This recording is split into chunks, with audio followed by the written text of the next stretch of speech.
বকুলতলার সেই আড্ডাটা আজ আর নেই। কোথায় হারিয়ে গেল স্যান্টোসের সেই ঠেকা, আজ আর নেই। উজ্জ্বল পর্দায় সুব্রত থাইল্যান্ডে নেই তার আজ কোনো খেলাতে। ক্রিকেটের ক্যাপ্টেন অসীমটা ঘুমিয়ে আছে মহাশ্মশানে।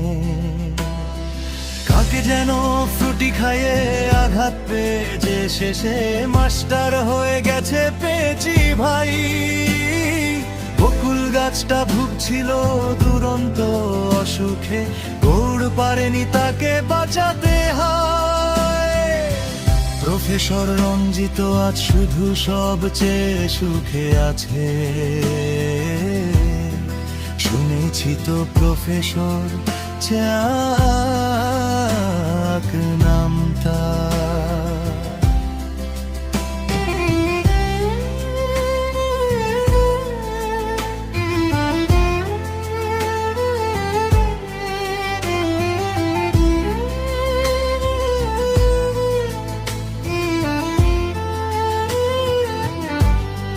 বোটানির প্রফেসর অসমঞ্জ ফুলের পরাগ নিয়ে ঘুরতো। বান্টিটা স্পেশাল সিগারেট হাতে অঙ্কটা কষতো। রাজেশটা ত্রিপুরায় শঙ্কর অফিসার, কুণাল প্রযুক্তিবিদ, সন্দীপ ব্যবসায়ী, সোহমটা ডাক্তার, আর অনি আছে বিদেশের মাটিতে।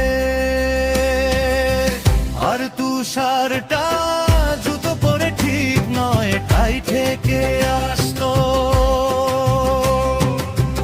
আর তুষারটা জুতো পরে ঠিক নয় টাই থেকে আসতো। ঝংরু চাচার দোকানে সেই 3-4 ঘন্টা চারমিনারটা ঠোঁটে জ্বলতো। কখনো পৌষ মেলা, কখনো আগাছার মাছ, এই নিয়ে তর্কটা চলতো। রোদ ঝড় বৃষ্টিতে যেখানেই যে থাকুক, কাজ সেরে ঠিক এসে জুটতাম। 6টায় শুরু করে জমিয়ে আড্ডা মেরে 9:30টায় ঠিক উঠতাম। বিশ্বভারতীর সোশ্যালে তরু গগনের নাটকে অভিভাই অভিনয় করত। স্পেশাল সিগারেট হাতে বান্টিটা এসে রোজ অঙ্কটা কি কষেছে তাই শুধু দেখতো। সেই বঙ্কুটা নেই আজ বকুলতলাটা, তবু আছে গৌড়ের দোকানটাও খালি নেই। একই সে বাগানে আজ এসেছে নতুন কুড়ি, শুধু সেই সেদিনের মালিনে। কত স্বপ্নের রোদ ওঠে এই বকুলতলায়, কত স্বপ্ন মেঘে ঢেকে যায়। কতজন এলো গেল, কতজনই আসবে।